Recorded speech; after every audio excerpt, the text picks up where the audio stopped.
best placed to answer or to comment. Jennifer's the marketing advisor at Discover Glencoe, and she has said, just a wee bit of feedback from this end of the Glen about road signs, the unofficial and unwelcoming variety. Any progress with our buddies at the council as to when they might be removed or how? There is a swell of opinion that something needs to be done before our visitors arrive. Seeing these signs may lead them to the opinion that the area which may not be 100% positive. We very much like them to be removed so visitors enjoy the best experience safely here and may even think of returning. Goodness only knows in the past if any businesses were to put a sign next to the road and the size position of some of these, they would have been in a bit of bother. It would be better for the council to remove them or request them to be removed before the swell of opinion changes and active opposition and removal by neighbours. Now, I know this is something that we have spoken to Ben and Alan about. Ben, would you like to give us an update first from your end? Yeah, Fraser, I can comment on these sorts of signs. I think, as I've said in the past, I don't welcome them personally. I think they give the wrong message. I think other areas of Lochaber have dealt in a much more positive fashion with arriving guests. I don't know if your members are aware, but the Island of Egg put out a really, really kind of well-worded comment on the internet a couple of days ago. I thought that was exactly the sort of positive, thoughtful messaging we be putting out. Regarding signs, though, I would hope they could be taken down through a quiet word with the people who have put them up, because a lot of them, I think, are on private property. The reason I say that is I am uncomfortable with a public authority taking down what could be considered protest signs. There's a civil liberty issue there as well. I think people have a right to protest. I don't want to be part of a council that prevents that. I think the solution is probably done best at a local level rather than the heavy-handed council appearing to step in. I understand people may have a different, opinion. They want to see them got rid of ASAP. I haven't been told whether a local solution has been tried and failed. If that is what's happened, then I think we need to look at it seriously. But I would go first for the local solution. Thanks. I think, Ben, just I took a drive down there during last weekend, and some have gone, some have definitely gone. Some of the signage that was stuck over the brown signs has not been unstuck as well as it could be if it could do with a wee bit of a clean, really, because they've had stickers over the sort of services sign, and then when they've pulled it off, the backing's still left on the sign. But it's not nearly as bad as it was a fortnight, 3 weeks ago. But there's still some unsavoury. But I appreciate your response. I suppose, Margaret and Cam, is this across the Highlands that you're seeing this, or is it a diminishing problem? No, it's a diminishing problem. I've had a few letters, but really minimal. And I acknowledge people are anxious, but this is not the way to deal with it, by making visitors feel unwelcome. The way to deal with it is the way that I've seen dealt with really well in some communities, where the businesses have worked together with the community and they build confidence by having they know that everywhere they go they'll have sanitization at the door, and they can and that there are, even in public places they can sanitize their hands, and there are safe places for locals to go. So some of these people who have been shielded for months, if they want to start getting into the community, that there are places where they know they'll just be meeting locals and to build up their confidence so that they can reintegrate back into society. I've seen some terrific examples of that. I really have.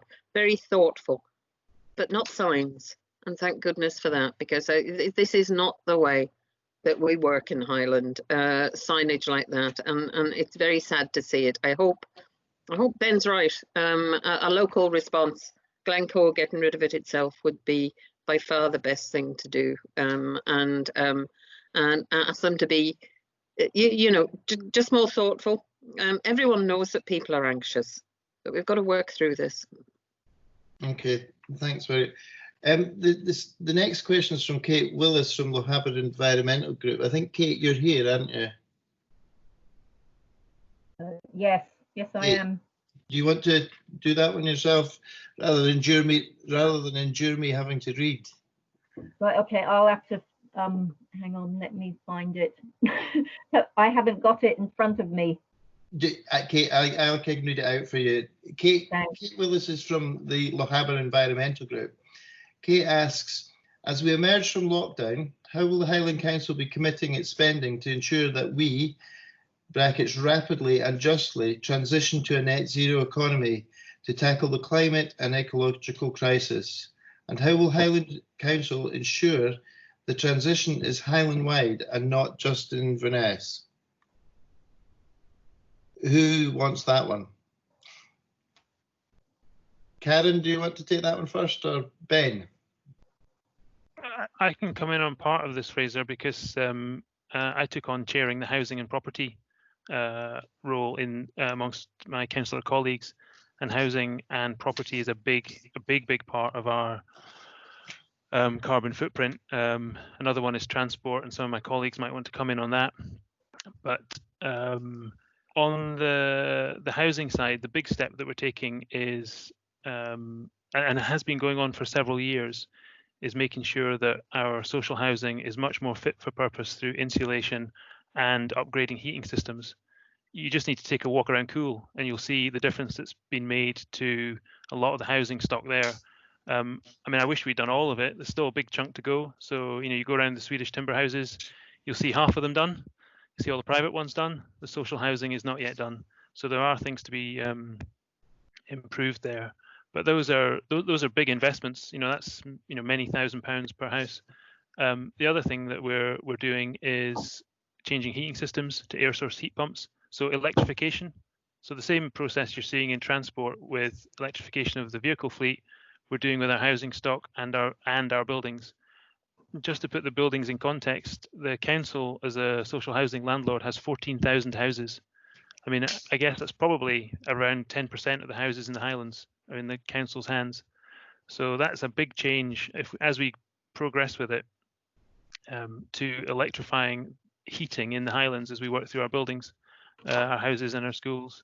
So that's one part of it. And then within the buildings, there's the other parts of efficiency like LED lights, for example. That's been an ongoing process that we've spent millions of pounds on. One interesting aspect of that is, we're making energy savings from LED lights, but actually our energy consumption is not going down because of IT usage. So, all the kids who now have their Chromebooks, they are using the power that we were once saving, that we thought we would save from the switch to LED lights. So it's not always an obvious win as you save power. You end up using it in other places. But that is a huge piece of work. Those examples I cited, you will appreciate that they're not entirely Inverness centric, and I understand where Kate's coming from for that. One thing I would highlight is that the demographics in the Highlands is an increasing population in Inverness. So you'll see headlines about social housing going in Inverness, and you'll see school expansion in Inverness, but it's because of a demographic pressure that the council is responding to. So while, I mean, I have a lot of issues with Inverness-centric spend, but certainly on some of our climate change response in terms of housing and property around schools and social housing, it's because there's identifiable demand. The final thing I'd say is the council's climate change working group, which is chaired by our colleague Trish Robertson, is, I think, really effective. It's chaired by, it's one of the most well-attended committees. The information that's fed into it is from an officer called Keith Masson, who's really, really effective. And there's a lot of good work going on there. And you can see the reports coming out, because those reports are publicly available, of course. So there's lots of information and a lot of work, and I hope that goes some way to answering Kate's question. I mean, I can leave, there's also transport and other things we're doing. I think some of my colleagues might have more information on that. Thank you. Okay. Fraser, if I could just add a bit, and then I'd like you to listen to Kate, if you would, to Malcolm MacLeod, who has been leading on a lot of the active travel stuff around the Inner Murray Firth and beyond. He's way out of Inverness, believe me, and he'll tell you that himself. On the climate change stuff, I've taken a particular interest in the big scale stuff. You know, like we have the biggest bogs, if you want to call them that, in the country. Remember our vast estate, and we're doing really well in getting recognition for that, because they take up a lot of carbon, and we need to protect them and expand them if we possibly can. Also, we have huge areas of Highland which could still take an increase in tree planting, and we need to be able to target that. And how can we target that? Because we don't own all the land, remember, it's a state. So there's a huge pieces of work there which are really important.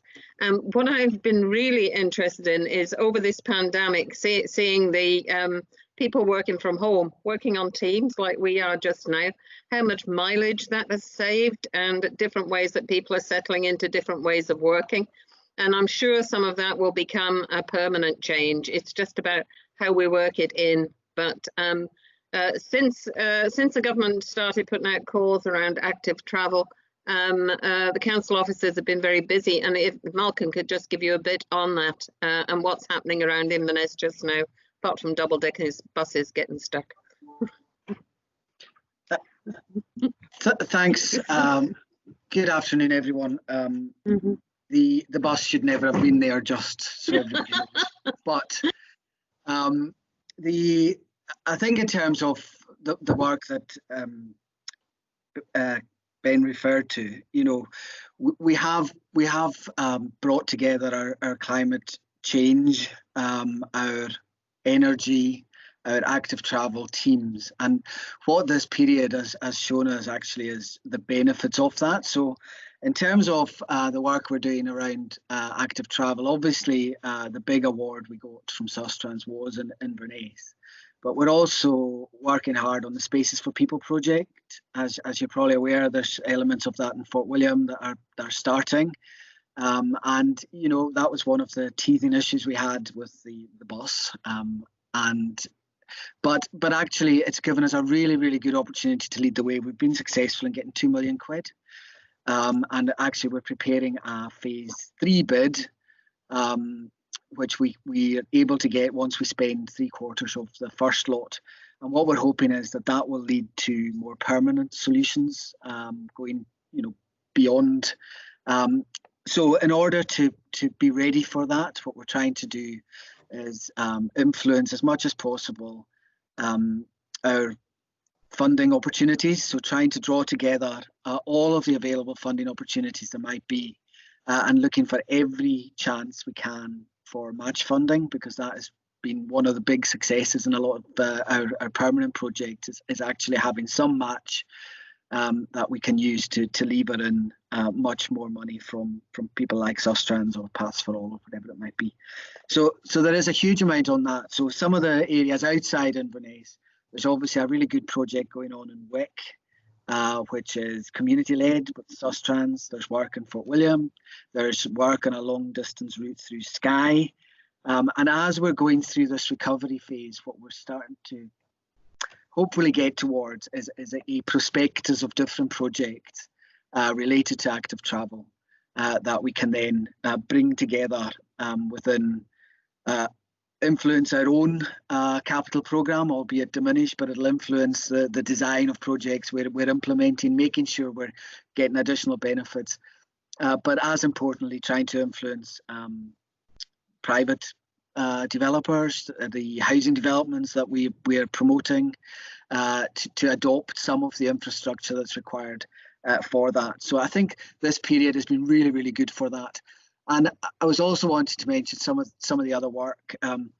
One of the areas we're looking at just now is identifying where we can access the most funding, not surprisingly. So we've got somebody looking at that to try and direct us to all of the funds that are available or certainly were available pre-COVID to a whole range of different low carbon solutions. And one of the areas we're looking at is around EV, electric vehicles, and the infrastructure that's required to support that, because that has been a bit of a búrach, if I'm perfectly honest about it. And what we're doing is pulling together a strategy around that, trying to influence not just the way we behave ourselves as a huge user of vehicles, but making sure the estate that we provide is ready and available for the wider public to access the infrastructure that's required. So there's a lot of work going on that, and we've been successful to date with Transport Scotland funding, and hopefully that will continue. So hopefully I've covered a lot of the additional efforts we're making. Can I ask a question of Malcolm, please? Just at the beginning of the year, there was some indication that the Scottish Government were warming up again on the issue of onshore wind. Is that something that is on the cards as well? Are we going to see more onshore wind projects in the Highlands? Certainly looking at the pipeline of pre-planning inquiries, we are, yes, we will see that. What we're beginning to see is a lot of interest in repowering existing wind farms, so increasing the capacity of existing wind farms. So a lot of the financial inducements are gone, in terms of the feed-in tariff, etc. But there is still a lot of interest out there. And then you build on top of that the offshore interest that's going to continue, particularly deep water stuff, over the next 10 years. And I think, we had a really good discussion with HIE this week about where the opportunities might be for Highland to get more benefit than we currently do. And some of these are horrendously difficult and high level in terms of the whole distribution network, etc. But I think there's a real opportunity for us all to be trying to influence the benefits that Highland can take in, given that we are a net exporter of energy. Good. Thanks, Malcolm. Thanks. Sorry. Could I just, it would be great if I could connect up with Malcolm, because LEG has got 500,000 funding for an e-bike share scheme in Fort William, and we're still trying to find the 20% match funding for it. And if we don't get the match funding, that 500,000 is going to be lost. It would be great if perhaps Malcolm could have a discussion with me sometime soon. I'd be delighted to do that. Absolutely. Yeah, we'll follow that up with Malcolm and yourself after today, Kate, if that's okay. Thank you. Moving on, my next question is from Angus MacDonald, who is currently building the Highland Cinema, owner of Lochaber Bookshop and the Highland Soap Company. Angus, are you there? Yep. Can you hear me?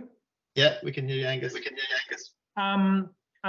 I was just flipping through before this meeting the action plan, the Fort William Centre action plan together by the Scottish Council, and it's full of lots of very good stuff about upgrading the fabric of the town, the provision of mixed-use gateways, heritage-based refurbishment, strengthening the town centre.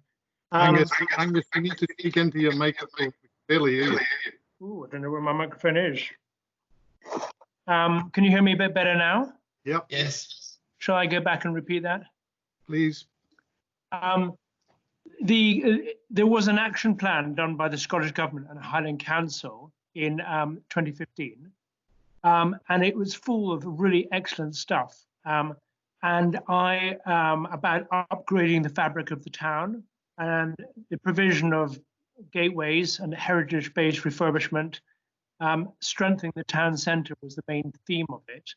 I would really like to work with the council and the Chamber of Commerce and others on trying to help deliver some of those things.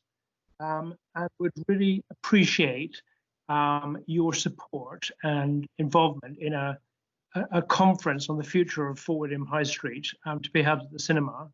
There'll be no cost to the council for this. And also, could the council start considering how we could utilise the high street more for events, farmers markets, outside dining, etc.? I think there's real scope there. And I understand that the middle street could potentially be used for emergency vehicles, deliveries, etc.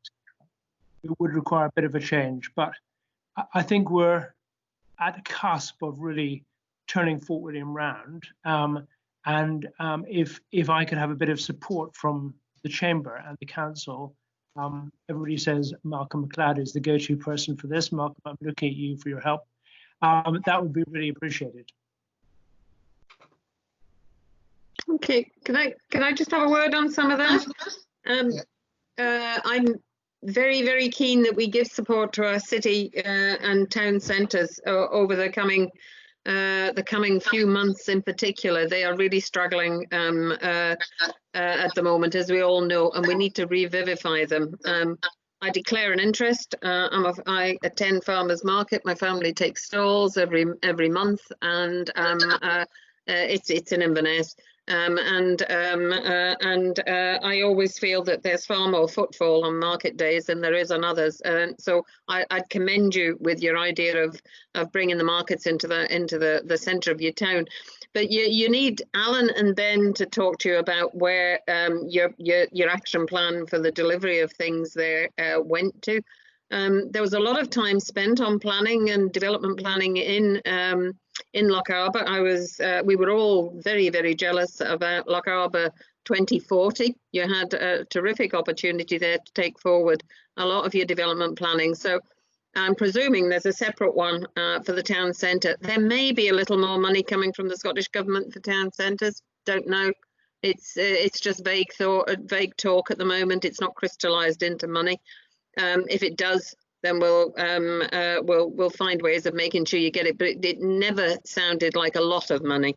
So I'm not sure what's coming through. Maybe Malcolm knows better than I if he's heard of anything. But this is one where you very much work with your local guys. Thank you for the offer of using the cinema and doing a seminar. And please keep me in the loop. If I can come down, I'll come down. But this is where you need your local guys championing what's happening and doing their best to deliver for you. And you've got two strategic chairs sitting here in your area committee, and they're really useful to you. They're a voice at the table always. Alan, Ben, do you want to add anything there? Fraser, I can't see Alan's hands up. I'll just chip in. Angus, it's great that you highlighted that charrette process that happened. I think it was in the Alex in 2015, because it did. You're right. It came up with some really, really good ideas.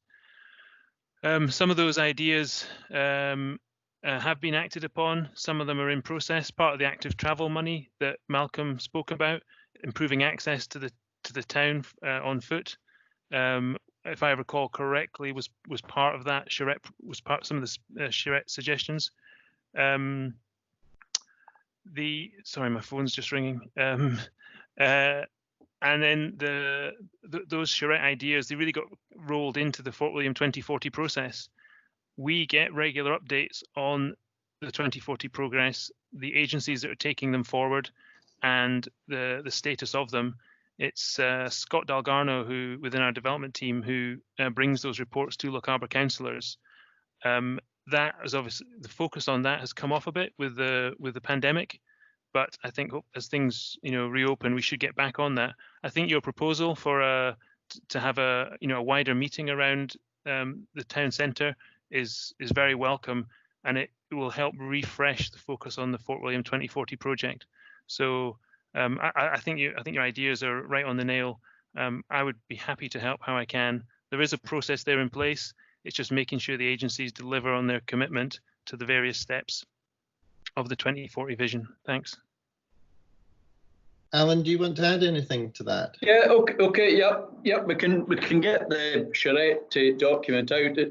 It'll certainly be in Dot's top drawer. That was one of the better ones that was done. But Angus, with his idea of the revitalising of the high street, we welcomed him from the minute he's first spoken about that. And I think you'll actually see right adjacent to your new cinema, the canopy, or the rollback canopy that has just been put in there, that'll be able to be used 24 hours in the inclement weather that we sometimes get in Fort William High Street. And I think that idea could actually be taken and safely put on to the buildings along the High Street. And just imagine how we could actually make use of that whole space there, because I know before people always are fearful of the weather here maybe taking hold of canopies, but one that you can actually retract there and obviously works, I think it shows what we could actually do through the High Street, and more than happy to be involved in. As we were saying earlier, we hope it's not a 24-hour discussion. Hopefully it was a 2 to 4 hour one that we're going to have, and would have real results coming out of it. So thanks, Angus. Thanks, Angus, and of course you can count on the Chamber's support for that project. Angus, are you happy with the answers there? I'll take that as a yes. The next question. A very quick one. I think if we could have, I mean, Dot has been completely fantastic at the cinema, and it's great to have a go-to person. And I think if we could have somebody, an employee of the council, to work with us from a very senior position and help all the different component parts, in the same way Dot has agreed to do that for the cinema, that would be invaluable for us. So a go-to person who really could work with us across all the different government interests, please. Okay.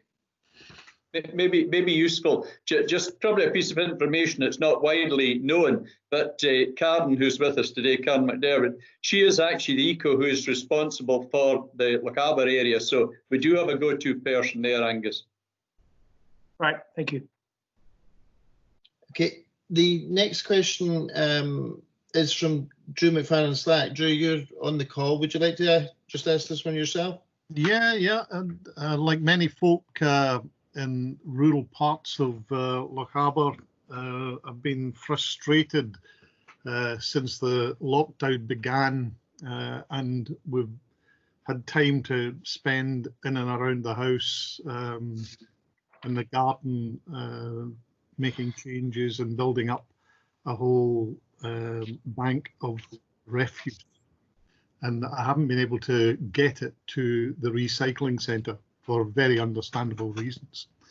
But I've been doubly frustrated in the last couple of weeks because down in Oban, the recycling centre is fully open. So why is it that our recycling centre is still not functioning fully? And can we see it happen soon? Fraser, I can respond to this, and perhaps Alan can come in. Hello, Drew. Nice to hear from you. How are you doing, Karen? Nice to see you again. Yes, I'm fine. Thanks for your question. I understand some of the frustrations folk have had. In fact, Alan Henderson and myself have just spent time today with members in Sutherland asking similar questions. It might be helpful if I could just give a wee update on why we're in the position we're in, and before going on to explain about how we can improve things. The first thing to say is that all of our 21 recycling centres across the region have had their opening hours changed, and in fact a handful are still not yet able to be opened. I would have to be honest with you, Drew, and say that it's probably not that likely that we will have exactly the same operating procedures before in place going forward. And there's a number of reasons for that. One is our recycling centres need to be organised in a slightly different way. We've got to be COVID compliant. So that means we have to have social distancing arrangements in place, traffic management in place. The police were very concerned that delays at recycling centres would create traffic problems, as were we and our staff. And also people who come to the centres need to load the skips themselves. We can't enable staff assistance there because of the requirement to keep some distance between us. So that usually means that on each of our sites we need some more hours, some more staff involved to make sure we're compliant in that way. And we've had some difficulties around our staffing levels generally. I would say that, at the moment we are covering probably about 37, 38 vacancies in the team across Highland, and we've got such significant budget problems this year. it's very difficult to be able to recruit to those vacancies. So just to give you an idea of the scale of that, we've got just shy of about £5 million a year that comes in income from our commercial waste service and also our garden waste service. And that money is used to run the service. So in terms of, paying wages and fleet costs. On top of that, we've got a budget saving agreed by council we have to deliver this year. And that is to take time out of recycling centres. So we've got a 40,000 budget saving to make there. And the highest cost for us in our recycling centres are weekend working because of the current terms and conditions we have with staff. That means overtime payments. So to change that, we need a bit of staff engagement, and there will be trade union interest in that.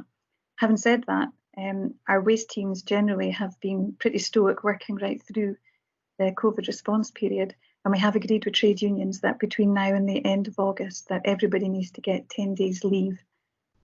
Otherwise, it stores up problems for later on in the year when people need to take a month off, and that would create real service disruption. And also, we've got to take better care of our staff. The other issue we've got at the moment is around the vehicle and the waste type restrictions which are in place. So we're needing to work through that because the bigger vehicles and trailers take more time to offload all of their waste at the recycling centres. We need to make sure we've got the right kind of circulation space. So for our busier centres, including Fort William, we're looking at introducing an online booking form so that people won't be coming and queuing for ages. They'll know when they've got a time slot, and it means that we shouldn't have the same traffic management issues. So that will take a couple of weeks or so just to set up and communicate. But the other change that we have coming, which was agreed earlier in the council, is that construction and demolition waste will be restricted at our recycling centres. So I don't know if you've been doing lots of DIY, Drew, and you've got loads of household things and say wood and all that kind of stuff that needs to be offloaded. But the new restrictions mean that people will only be allowed to take that kind of material to our recycling centres once a day, and it can only be the amount that will fit in the boot of a normal sized car. So just looking at the Lochaber situation at the moment, I understand Fort William's open Monday to Friday 10 to 5, and Kilhone's open on Wednesdays from 12 to 2. And operating those hours did mean that we could, certainly at the Fort William site, put some extra staff in to make sure we were compliant with all the new ways of working. And we are looking now at whether we can extend those current hours further, but it really depends on this issue around workforce availability and our budget situation. So our plans at the moment are that we'll have online booking for Fort William for vans and trailers. And that they will be able to access our recycling centre there from the 24th of August. That period of time between now and then is getting the online booking sorted out, doing some staff training, advertising the new service and changing all the signage that we have. Good news is that from Monday, scrap metal and wood can be taken to our centres. So that can go along with the current waste that's accepted. So that's the general bagged household waste, cardboard, and garden waste. And we're looking to start the bulky uplift service again next week. So there are adjustments continually being made, but I can't give a promise that the hours at Fort William will be what they were before lockdown. It's going to depend on what we're able to afford in our budget. And at the moment, we're very much reviewing that on a monthly basis because we're very reliant on that income, and you'll appreciate that's been disrupted. So we're working on it, and as we've got adjustments and new news, we'll communicate that. Hope that helps. Yep, that's very helpful. I like the idea of online booking. I think that's a very sensible way forward. I'm quite content with that, and I'm glad to see that the scrap metal and wood thing will be open from Monday as well. That will certainly give me a little bit of relief from the build-up of what I've got in the side of the garden. But thank you for that, Gavin. Very helpful. Thanks, Drew. My next question is from Steve McFarlane from Glenue again. Quite topical this week, Steve. I'm not sure why I'm topical this week, but it's been an issue for some time. It's been growing, but I'll take your word for it. It's topical this week as well. The background to the question is that this has been an ongoing and growing problem, particularly in our area, but I don't think we're unique. I think this is Lochaber wide, Highland Council wide, and I think if we stand back, I think you'd probably say it's UK wide at the moment as well. So my question is, when will the Highland Council introduce and properly enforce the same laws on wild, roadside and dirty camping? And I'm very specifically differentiating between those three. So the laws on wild, roadside and dirty camping, as has been done in both Loch Lomond and Cairngorms, so that genuine visitors and businesses, as well as the environment in Lochaber and the Highlands, are properly protected. Fraser, I can come in and start to answer this if that helps. Okay, Ken. Hello, Steve. Thank you for your question. It's difficult, isn't it? And I was very moved actually this week when I was in the meeting with the meeting that Fergus Ewan had arranged, and others in this meeting were there too. And I was hearing from the communities in Morar, Malig and Arasig, and the kind of very powerful contributions they made about the environmental damage and the upset that was being caused there, and the real kind of public health concerns that they've got about people behaving in this way, also demonstrating poor COVID compliance and the risk that that brings to people in the community. I think that there might be an expectation that the council can make this go away and can enforce lots of change behaviour. That's not our experience, and we are relying also on the police, but there are a number of things that we would like to do, and what came out of that discussion earlier in the week, if you bear with me, I'm quite happy just to sort of describe the issues which have come up that we're looking into.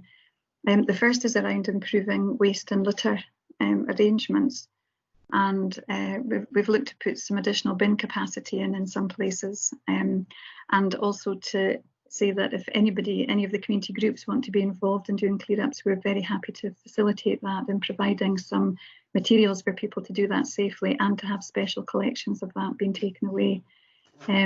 Kate Forbes has been in touch with us to ask if we could increase the collections of waste and cleaning up more frequently, and I think the difficulty with that, as I've explained with the issue around the recycling centres, is just really the cost involved in that and the state that our budget's in this year. However, I know that Ian Cameron will always do his best in the area to try and offer as much assistance as he can within the resources he's got. A big area that was discussed this week was around parking and traffic management. And I know that with Malcolm and his team in roads, they are looking at which spaces might be able to have further enforcement. That does take time if we're doing it the normal way, using the sort of traffic order way, and that's not something that could be done immediately. However, we were really interested in hearing about what Transport Scotland had been doing and working on in Loch Lomond, and in particular looking at the clearway order. So I understand that on the back of that meeting this week, they are pursuing a clearway order for sections of the A830. So that's one thing that will be happening, and I think for us to look at that within the roads that we're responsible for as Roads Authority, we would just need to understand the different views around taking that forward and the implications, because there's a couple of things there. One is it might just relocate the problem further along rather than deal with it, and it might also prohibit genuine use and people who do need to stop for rest breaks. And of course there's the issue of how that might be enforced, but these things are actively being looked at just now. There was also a request that could we look at banning alcohol consumption on the beach, and certainly there's provision through a bylaw to do that. There is of course a process to go through which involves engaging with relevant groups and the police, and if that was to become part of a bylaw, then Police Scotland would have the job to enforce it. Now this is a bylaw that exists at the moment in Nairn Beach, so it is possible to take this forward. We could certainly start that process this year, but given the statutory timescales or the sort of compliance timescales around that, it's unlikely that would be in place this season, but there's absolutely no harm in looking at taking that forward. There were some things that we wanted to discuss with the government to see if we could come up with some new solutions. I think we're all really excited on how helpful the Rural Tourism Infrastructure Fund has been, but that obviously has a lead-in time. And our request of the government was whether they could look at a special Rural Tourism Infrastructure Fund this year, which would be for temporary infrastructure, so that we could put things in place quickly, and also to support COVID compliance, particularly around hand washing and improved toilet facilities and dealing with waste from motorhomes. There were some other ideas that came up in that meeting. Could we use this fund for something like, Portaloos, sort of temporary facilities, with festivals not happening this year, the companies that would normally provide those are no doubt looking for some work. And Councillor Thompson had an idea of something akin to sort of beach wardens. So there are some ideas being pursued now, and I've had 2 conversations with civil servants since the meeting this week, and I have another one later this afternoon. There's definitely a job for us to do around joint messaging on responsible and considerate tourism, because it's really awful that people who don't follow the code and who make a mess and make a noise and behave in an antisocial way can spoil it for people who really do want to enjoy the environment and everything that can bring. We've also got some concerns about the guidance on test and protect arrangements for tourists. At the moment, that part of the guidance is missing. It's not clear how we respond in those situations, and there may be different rules for domestic tourists and international tourists. So we've asked the government to clarify that as quickly as possible. One of the things we'd like to explore is whether, if the government could agree for the council as roads authority to have more powers, and in particular the power to prohibit wild camping in the boundary of the road, because at the moment we don't have that ability. But I think it would be good to understand the good practice that's out there, either elsewhere in Scotland or internationally, and see what we can learn from that in terms of visitor management. So it's certainly a very topical issue. It's something we're very alert to and actively working on. I don't think there's an immediate fix. If there was, we wouldn't be in this difficult position. And I do wonder whether this year the issues are heightened because many young people who have been, really suffered in lockdown from the kind of social life they would normally have in music venues, in music festivals and other festivals, and just generally drinking together. There's that kind of pent up, I guess, frustration of not being able to do that. So I think it's particularly hard this year. But we are working on a number of things with partners. But if you think there's anything else we should be doing, please raise that. And I'm quite happy to explore that with others. Hope that's helpful. Just a second, Ben. Steve, the Highland Council did today issue this document, which will circulate to the membership later this afternoon. It came in prior to this meeting, but it's advice to camping in tents and visiting in the motorhome guidance for businesses and communities, so that we do get that language and everything correct. After the meeting on Monday with Fergus Ewan, Mark Tate from the Cairngorm Business Partnership and myself contacted Malcolm Roughhead and Mike Cantley from Visit Scotland and SNH to see about getting some national campaign and getting some support for the DMOs, and we have got a meeting with them next Wednesday, which they were very supportive of the suggestions. So they acted very quickly and we got that meeting. So we'll keep you posted as a chamber. Ben, you were wanting to come in there? Yeah. Sorry, Fraser, I think it was Steve wanting to come back. Steve? If I may, yes. The issue, I hear everything that's being said there, and 90% of that is trying to react to what's going on, and there's very little of it. And thank you, Fraser, for your contribution there, which I think is probably answering my question more directly. Very little of it is actually looking at stopping the problem happening in the first place. Trying to find where people are in the Highlands who are causing all the problems is an enormous problem until it's too late. So when we look at what happened in Lochaber side, as soon as they changed the local laws there, we saw in Lochaber, out on the west coast here, a significant growth in the problem. It basically, as you said, it decamped it from one area to another. Cairngorms have now, they've taken on 7 ranges, 8 ranges, that was announced recently, to police and to try to stop that problem happening. So Cairngorms will be kicking the problem out of their area. All it's going to do is going to put it more and more into the areas where there are no laws in place and where there are or inadequate laws in place or insufficient laws in place, and particularly those areas where it is not enforced. Your comment on there are laws in place and the police can enforce it. Yes, that's possible. But even with the COVID laws in place, the police did not have the resources to remove people in large quantities abusing the rules and being where they shouldn't have been at a high time when they had less activity elsewhere to do. We all know that. So there's a fundamental problem here that we don't have the right legal infrastructure, the right messaging infrastructure as well. But I think the legal infrastructure behind it has to change if we are to protect what we've got and protect it in the same way as Lochaber are protecting, Cairngorms are protecting. I don't see why Highland-wide the same level of protection cannot be afforded to stop in its tracks all of this dirty camping. Dirty camping is the biggest problem, and it's followed by the roadside camping. And sometimes they coincide and sometimes they don't. The proper, true wild camping, which is where you access without a motor vehicle, isn't really a problem. Sometimes that becomes dirty camping, sometimes, most of the time it doesn't. The biggest problem is the roadside and the dirty camping, and to have something in place to show people that this is not acceptable is one thing, but to actually have the laws in place, strict and strong laws in place, it will do two things. One, it will deter the bad behaviour, which nobody needs. It only costs us money, and you're all limited on your budget. We know that. So let's have something in place to reduce the cost of clearing the mess up in the first place. And the other knock-on effect it will have is it will increase the value of all the businesses and their activities that provide proper accommodation, proper facilities, proper resources, proper campsites, etc. Those places will be able to charge us more because the value will be greater because the area is not destroyed. So it's a two-way win.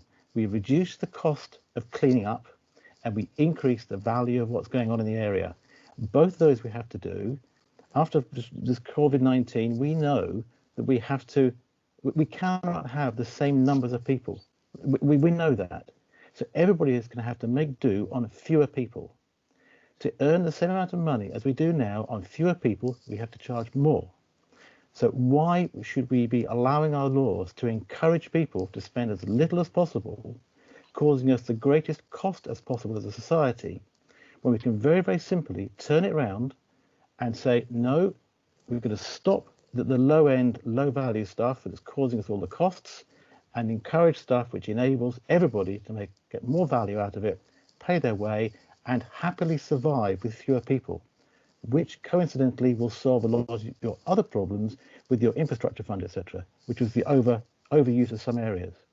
I can't see a loser here, and I'm waiting for somebody to put their hand up and say, yes, let's get on with this and make it happen and improve it all ways round.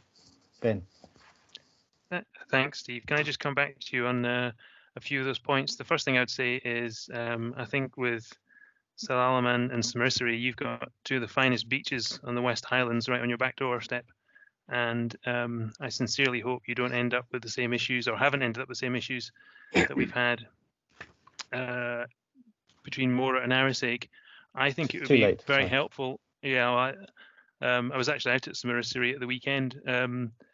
I think it would be helpful if you worked together with the community councils from Mora and Arisaig, because they are very well organised on this topic, and you're so close to them geographically that I think speaking as one voice would help them, and it would help you.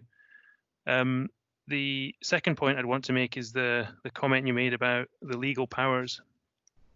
The police have the legal powers to deal with many of the issues that you described, whether it's waste, whether it's obstruction of the road, whether it's fire starting. What they don't have is the manpower.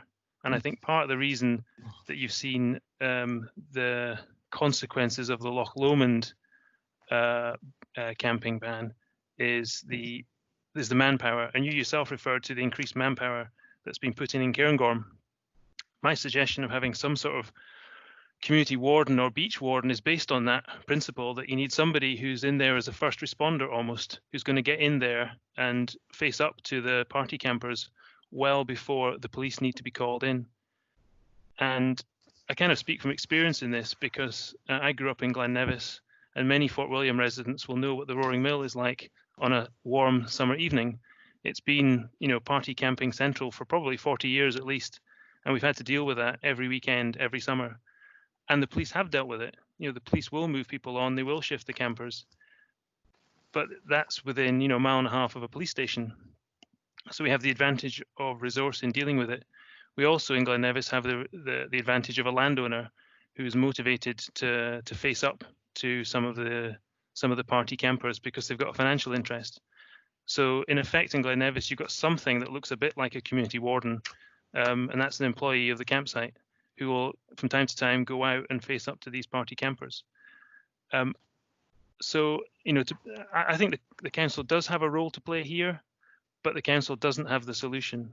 To my mind, the solution comes in terms of manpower and motivation. Now, the motivation can come from the local community, it can come from the local businesses, but really what it needs is paid people on the ground. And I think just to highlight one of the points that Karen made, if we can encourage the Scottish Government to come forward with a tourist infrastructure fund that will pay for that sort of role, then I think we could start to deal with it. I think in Glen Nevis, we've actually done okay with dealing with it. We'll never solve the problem, but Glen Nevis has not become like a Magaluf of the Highlands, which I think is the thing we all want to avoid. We don't want beaches of the West Highlands to become party drinking capital of Scotland on summer weekends. So I think the council will do what it can within its powers. It will push for other powers, but it's worth emphasising that the council also has a role in terms of access. I chair the local access forum, which is a statutory responsibility of the council. We are there to ensure that people do have their legal access to our beautiful countryside. So we have to take that on board as well. So I think to try and push this agenda forward, if you would work with the community councils to the north of you, I think that would help. If we can get a different sort of approach, something akin to what's happened in Glen Nevis is what's happened in Cairngorm, or perhaps similar to what's happened in Loch Lomond. But my concern is that the legal route that you're highlighting doesn't work. You need boots on the ground, you need more police, and you need something like a community warden to be in there as your first responder. Thanks. Thanks, Ben. We will be, Steve, as well. We were successful in getting some money, and we'll be working with the Highland Council to get sort of some signage across Lochaber, 40 signs. And we'll be working with the Highland Council on the design of them, and we'll certainly speak to you before the distribution. But that's something that we can do immediately to help. Okay, thank you.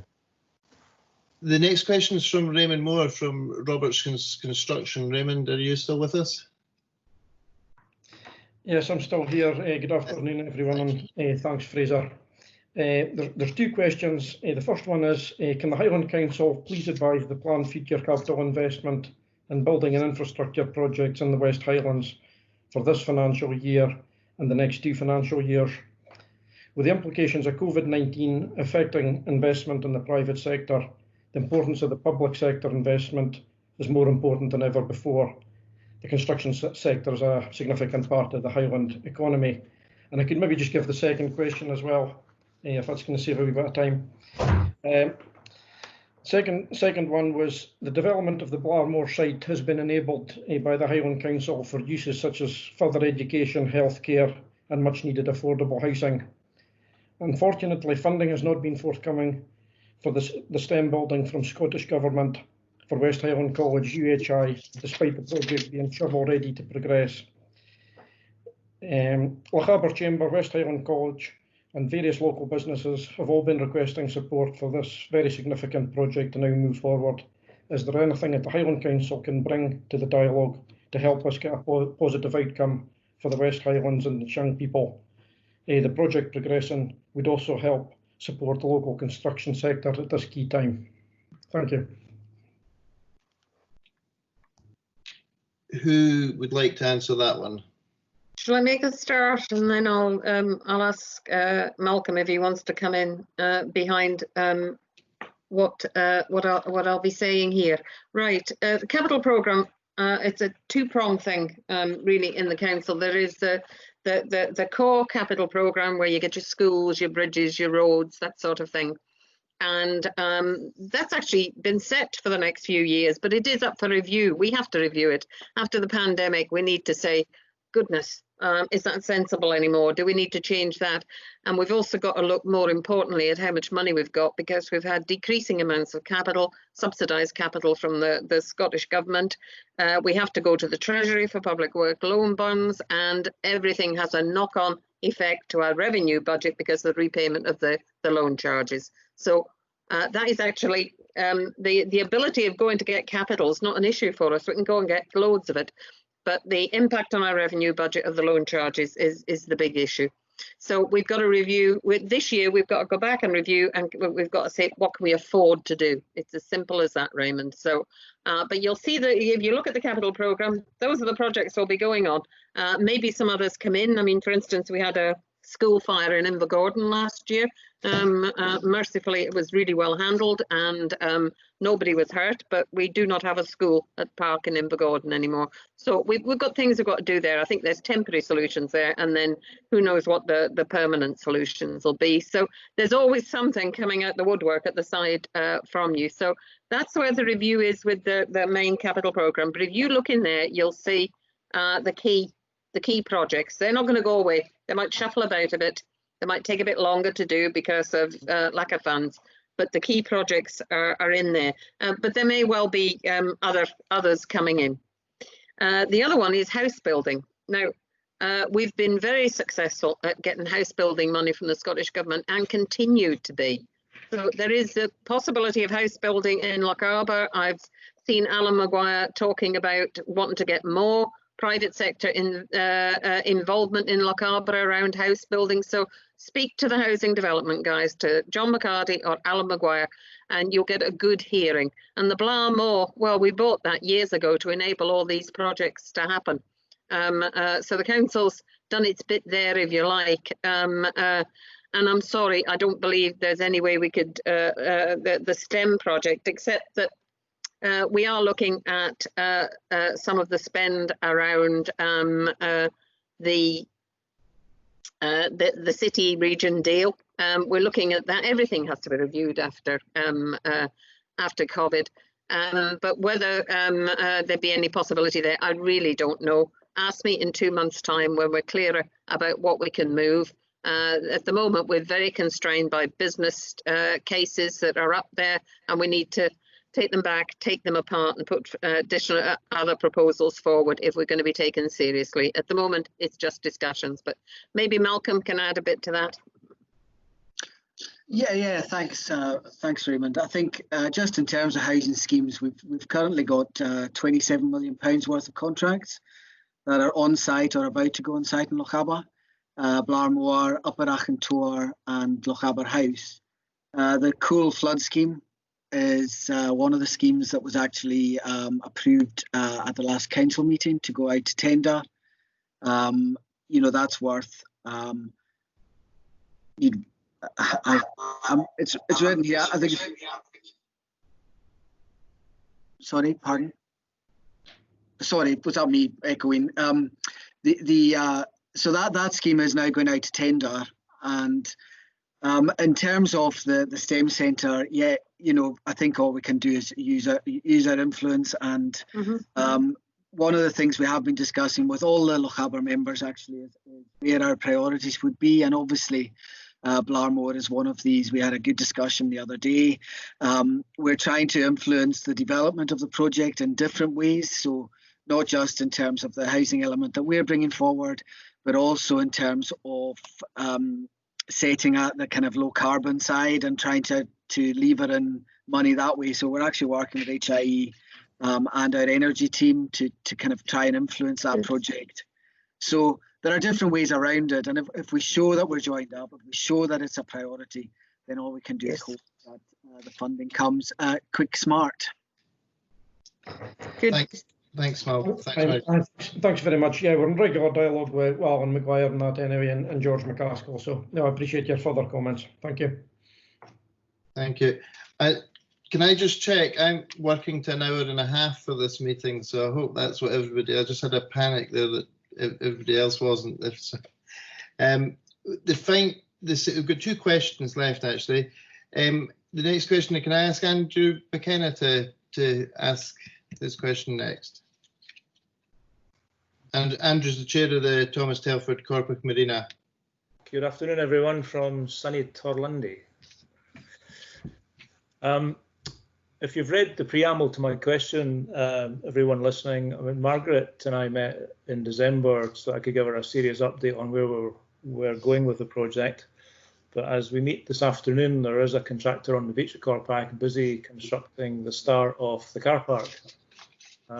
Next Tuesday, there'll be a huge crane on site putting in place massive concrete culvert boxes over the burn, which will secure the drainage into the sea. So this is the start of a 19-week contract. Towards the end of that 19 weeks, the foundations and the groundworks for the Marina Facilities building will be put in place. And this particular week has seen the end of the procurement process for the contract for the building. And I think I'm right in saying that the contract will be awarded within the next 10 days. Our plan is to have that building completed before Christmas, subject to weather and working conditions and any other snags like more COVID. The not so very good news is that we don't have any money yet to put a contract in place to award to Galeforce, local engineering company, who will put the floating infrastructure into the water. Galeforce have already successfully completed the process 2 years ago, and they've been waiting for a contract since. We have a ring fence promise from HIE of around £200,000 to £300,000, and we have a second application in place going down to RCGF. But notwithstanding the COVID incident, we were hoping to have got a substantial allocation from the first Crown Estate Scotland capital that went to local authorities with costs. I realise that has now been allocated to other budgets, but the good news about the Crown Estate money is that is an annual income source if Crown Estates continue to make profit from all the activity on the seabed and moorings and harbours and stuff like that.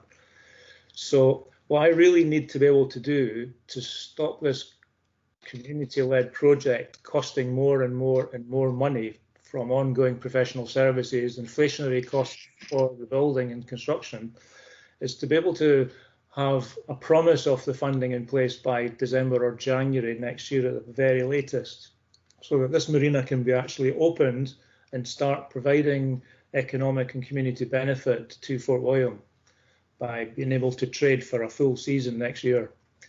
At the moment, there's a strong possibility that we might have a lovely car park and a fantastic marina facilities building and no place for boats to come and stay. I think that would be a bit of an embarrassment, to say the least. We're all well aware of the constraints on capital, but the Crown Estates money was in principle for coastal community projects for economic development, and therefore, given that the Scottish Government through Crown Estates will award the 27 local authorities with more capital this year, we really need massive support and commitment from Highlands and Islands Enterprise, Highland Council and the Scottish Government to just complete the funding package we need, which is £1.47 million. The total value of the project is now £3.4 million. We have all the money to finish the car park, put the slipway in the water, complete the building, do the dredging. Galeforce are just waiting to start motivating and getting organised for, I think it's almost more than half of the value of the marina floating aspect will be constructed in Corpac, which is an extra bonus to the project because local people are going to be building it now. Economic benefits already in place. The contractors are staying in local accommodation during the 19 weeks. They're spending money in the shops, taxis. It's all already an economic start. The whole purpose of this marina is the Scottish Government has this initiative called Awakening the Giant in 2015. And we went along to find out what that was all about. And we said, well, there's something wrong if Fort William doesn't have a marina and can't attract people to the outdoor capital from the sea. So that's why we've done this, but there needs to be better and more access to the water for everyone in the area to benefit and enjoy. And even if people don't like going on the water, this Marina Facilities building is going to have a fantastic coffee shop, and there isn't a coffee shop in Cormac. So we just need the money to finish this project off. Fraser, could I again make a start on that, and then I would suggest that again Malcolm comes in behind me because he's looking at the Crown Estates monies as we speak. Right, we haven't spent the Crown Estates monies, Fraser. So there was 1.2 or 3 million for the first year, and we've just been given an additional 1.7. They've given us the 18-19 money, so there's around getting up for 3 million, just below 3 million, which is available for coastal projects.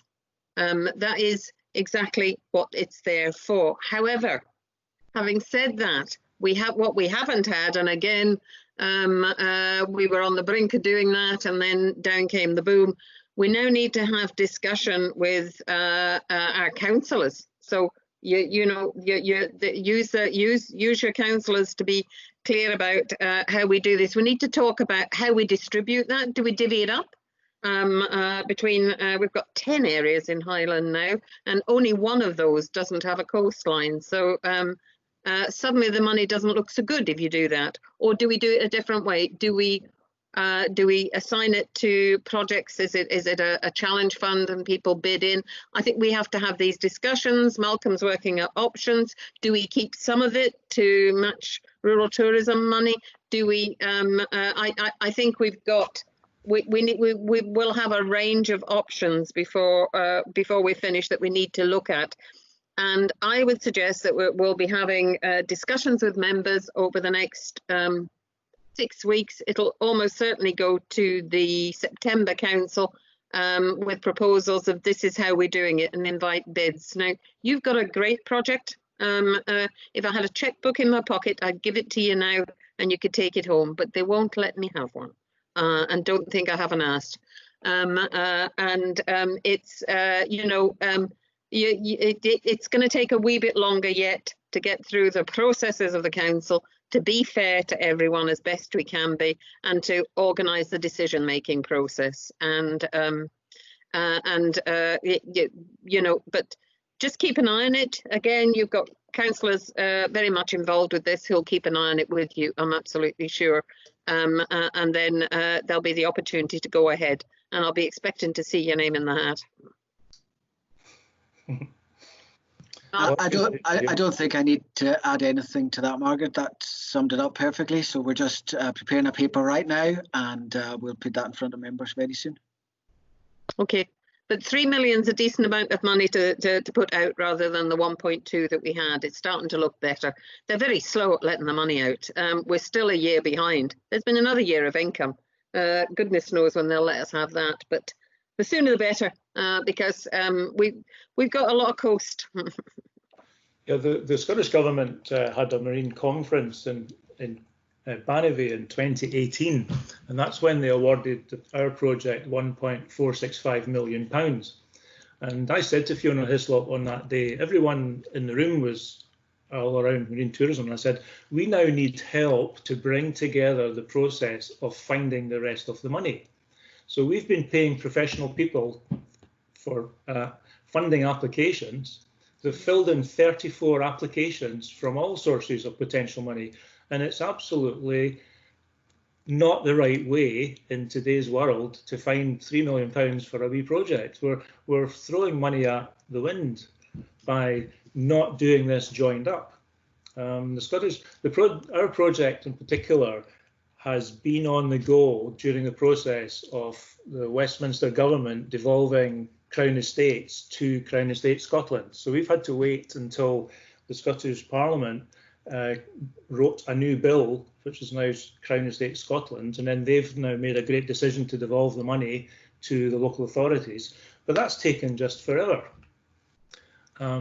What's actually being built on the beach right now is costing probably £300,000 more than it needed to have.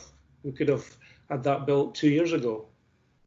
So there's a huge inflationary thing to bear in mind when projects begin to take way too long to deliver.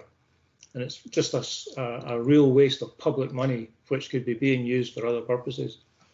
It's no one's fault, but there isn't a real clever system in place for saying, would it be a good idea to spend X amount of £1 million on a project? Okay, so who's going to make the money be found? Nothing's happened since then. Okay, thanks, Andy, for that. The final question. Didn't see my hand. Alan, I beg your pardon. It's Alan. I was just going to add to that, because it's actually something that will be of interest to Andy. And I think actually the Scottish Government have acknowledged themselves the problems with design money. And actually, if you notice, for the third iteration of the Rural Tourism Fund, they've actually built some in there so that groups can actually negotiate some design money to actually get them to the project. And when Margaret and I have our motion that's coming to the council at the end of the month for the £10 million that we'll be asking for the Rural Tourism Infrastructure Fund, we'll certainly be asking for that to be built in, which will make it much easier for groups like your own to be able to deliver these projects. And I know you've had extra costs on that because of incalcitrant landlords, but that's another story. Thanks. Thanks, Alan. Okay, I think the final question was from Amy at Nickney Distillery, but I think, Cam, you've covered that. It's around roadside litter and the culture, the takeaway culture that's been thrust upon us, and all laybys being full of rubbish at the moment. So we need to. We'll talk more with Alan and Ben about those particular issues, as I'm quite sure it'll be high on my email inbox on Monday morning from different communities around Lochaber, as we have a look at that and what we experience. We are headed, if anybody has got any final questions, I'm not quite as au fait with Microsoft Office as I am with Zoom, so if anybody has got any final questions, if they can maybe just sort of type them into the message box, and then I'll know. Karen, one of my measures of success, Margaret, one of my measures of success of these types of meetings is getting the people who are in them to commit to coming back to the next one in a period of time. As I said at the beginning, these are incredibly useful, and please don't underestimate the value to our members. And you're a fine chancer, Fraser. Yes, on you go. I have to say, Margaret, and I make no bones about it, getting a meeting with the officials from the Highland Council has been the single biggest challenge that I have had since I came into post. I've only had one response from the chief executive, although she's still got a date and diary to come and see us in November, and I very much hope to hold her to that. I would, however, like you to commit today to sort of, in the first instance, to do these meetings quarterly, because I think we need to do that as we move through the next period, but maybe later on moving to biannually. So that's kind of what I would like to see out of today. Right, Fraser, I was really sorry to hear that, actually. I'm ashamed to hear that, and I don't want to hear you have to say that again, that it's been such a bother to get things together. And I am happy to commit. Now, it'll be either be me or one of my service chairs.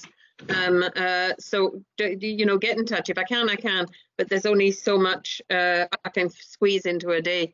And I think you appreciate that, Fraser. But having said that, I've had a good long-standing relationship with the Lochaber businesses. My own ward's just up the road, Loch Ness, and I understand many of your issues, believe me.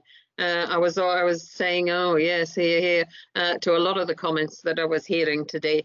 And if you want to see Party Central, come to my ward, Dawes Beach on a Friday night. My God almighty.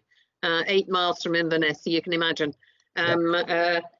And the camping that goes along with it. It's a real scourge just now. But I think there are some odd things about this year. But there's never been a better time to become thoughtful and effective about dealing with it. So I was really sorry to hear what you said, Fraser, about having trouble making contact. If you've got my email, if you're having trouble, just use it, and I'll do my best to cut through it. But your own local members are extremely good at cutting through things. Believe me, I see a fair deal of them. You know, that's there as an offer, and I hope you never have to say that again. Fraser, can I come in, please? Yes, can. I just want to say thanks very much. I mean, Dot is a very go-to person in the council. I think you've acknowledged that, or some of your members have today, and she's going to be there in that role. And as Alan has said, I have a Lochaber wide role, so please come to me if you're finding any blockages anywhere. I would say in defence of our chief executive that I have never seen anyone with a work ethic like hers. She has been out and about more than any chief I've worked for before. And you know, this is the first week she's had holidays for almost the 2 years she's worked with the council. That's right. So I do know she's met individually with some of your members as well, and I'm sure she'll be delighted to come and see you in November. What was really helpful today was to get the questions in advance. It meant that we were able to have a think about how we can respond as well as we could. And I think that makes the meeting time even more effective. So it'd be grateful to you if we're going to have quarterly sessions that we keep on doing that. Thank you. Thank you very much. I'm not one for looking over my shoulder, so I would rather that we focus on the time ahead, and if we can get some quarterly meetings in for the next sort of 6 months, I think that would be really useful for my membership and for Lochaber. And we, as Scottish Chambers of Commerce, we will work with the Highland Council and Highland and HIE in the Economic Task Force Forum in the coming months. I've got one final question popped in here, which is from Sarah Kennedy. Sarah, do you want to just ask that question? Yep, hello everybody. As you know, we installed the Fort William pontoons. We're hoping to get a ship in on the 11th of September. And I just wondered if anyone had any ideas about any protocols that we would need to follow. I mean, I guess this is more Tony Ashford I need to speak with, and David Seddon, but it was just popped into my head. Obviously, we're looking to extend the pontoons to attract short-term visits as well. So just some thoughts on what we need to implement would be appreciated. Fraser, I can come back on that if it helps. Okay. Sarah, you certainly get in touch with Tony, but actually the council's environmental health team is giving business advice on COVID compliance. So if you drop an email just to environmentalhealth@highland.gov.uk, the person who's in charge of that service is Alan Yates. He's on leave next week, but back the week after. But if you copy me into that, I can also make sure that somebody can have a look at it next week. Yeah, I'd actually sent him the whole ream of information that the ship has actually sent us. I'm very impressed. It's a 75-page epic on all the procedures that they'll be following. So it's good to know who it is. So I will do. Thank you. It's also worth saying that I have spoken to Tony about, we are also expecting, I don't know if it's the same cruise ship, but we are expecting some berthing in October, in September. So he is on top of it, and the link with environmental health is really important. So I'm sure Tony will be more than helpful. Yeah, I've been liaising with David as well, more than Tony, but super, will do. Fingers crossed we can get them in and get them spending some money in the town. Everything crossed. Okay. I think with that lovely position where we can finish our meeting a wee bit early, which is always quite a nice thing for everyone. Can I, on behalf of the Chamber and my members, thank you all for your time today. I can't emphasise again, it is valued, and I think it's important moving forward, and we'll keep in regular contact with our local councillors as well. Thank you. Thanks so much. Thank you, Karen, for sorting this out, and Margaret as well. Really appreciate it.